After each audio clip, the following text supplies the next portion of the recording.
Hola a todos, ¿qué tal? Pues ya veis, hoy estamos comentando Los inhumanos por derecho de nacimiento. Es una novedad de la semana anterior que vimos por encima cuando mostramos las novedades del jueves, y es un tomo que se publica dentro de la colección Novela Gráfica Marvel con este formato de encuadernación holandesa.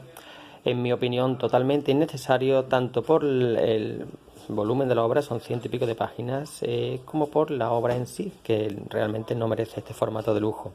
Esto lo tenéis en Amazon en inglés, en un tomo en tapa blanda, por poco menos de este precio, o incluso la mitad si está de oferta, como lo pillé yo, y que trae esta colección y otra, y además fichas de personajes.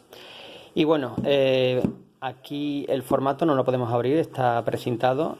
Para lo que es el dibujo y el análisis del guión, eso nos vamos a casa.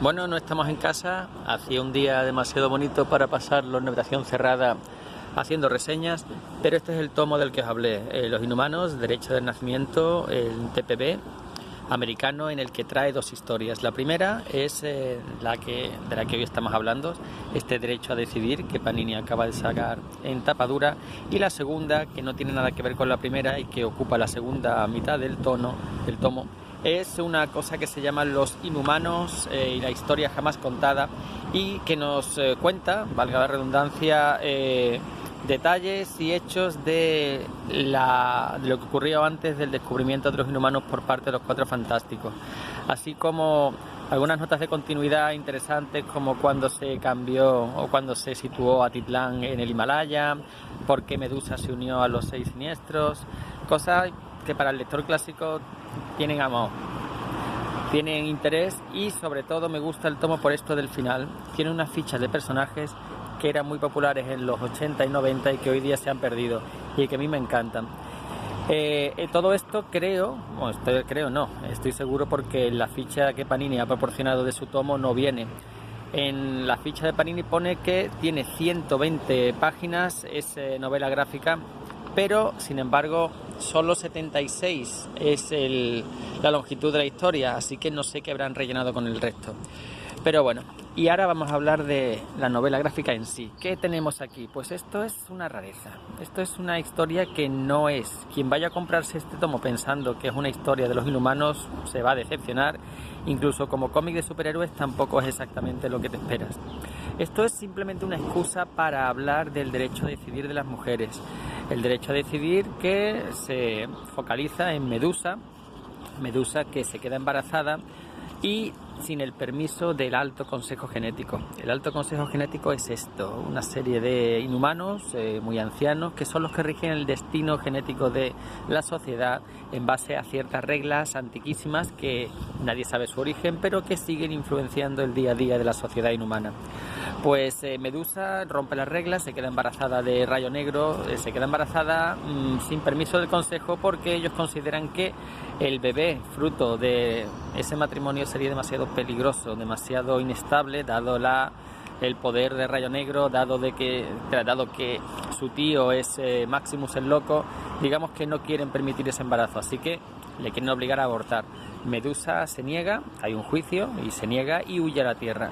Y entonces los personajes, el resto de inhumanos, desde Karnak hasta Gorgón, Tritón, todos de cristal, optan por un lado a favor o en contra de la decisión de Medusa, que vemos trasladada a la Tierra su peripecia. Y bueno, no voy a contar más porque sería spoiler, pero ya digo que la historia no es nada del otro mundo. Lo interesante aquí es la metáfora que hace, porque este Alto Consejo inhumano, este Alto Consejo genético, no es más que, o al menos yo lo interpreto así, que una metáfora del Tribunal Supremo de los Estados Unidos. El Tribunal Supremo es la última corte de apelación de las leyes americanas.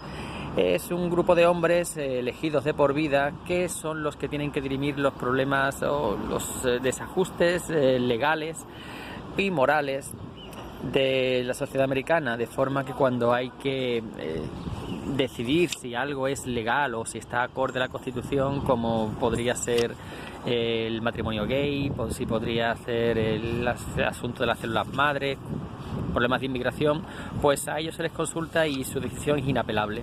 ¿Qué pasa? Que esos hombres, como digo, son elegidos de forma para siempre, hasta que fallecen, con lo cual está formado por hombres de 70, 80, incluso más.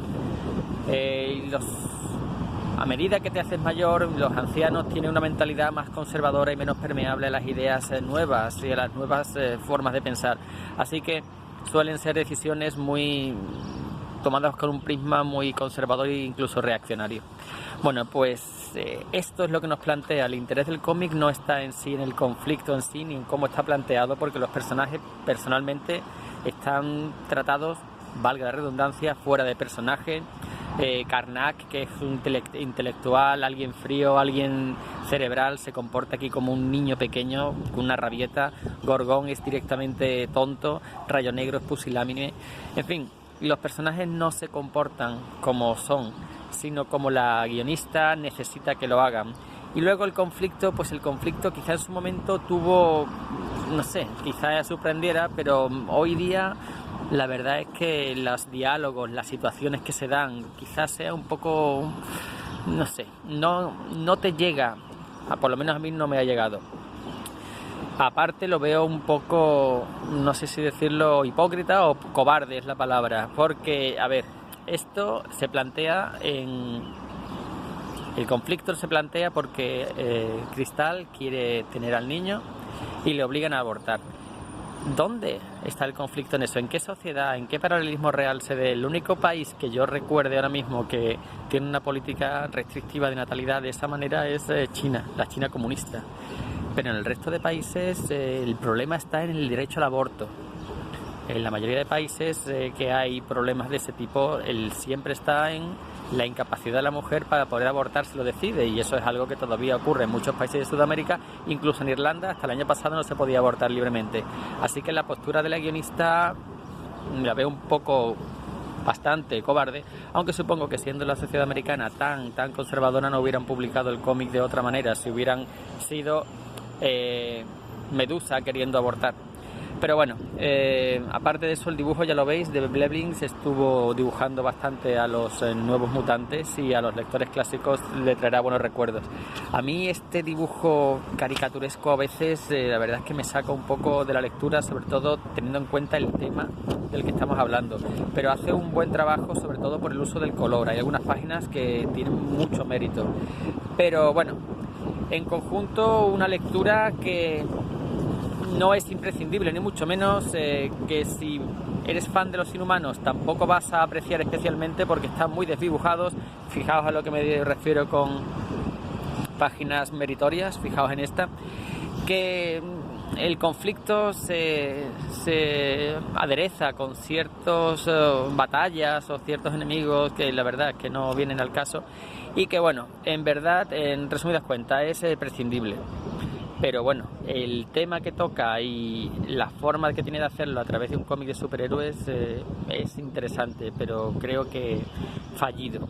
En cualquier caso, si tenéis que elegir o si tenéis curiosidad por este cómic, os recomiendo mucho más esta edición, que tiene la otra historia que os he dicho, esta de aquí, que tampoco es una maravilla en términos de dibujo o de cómic en sí, pero que si tienes que elegir entre las dos, entre quedarte tapa dura con una sola historia y esta que es tapa blanda y dos más los extras, yo no lo dudaría. Y eso es todo. Nos vemos la próxima. Bueno, nos vemos. Hasta la próxima reseña. Un saludo.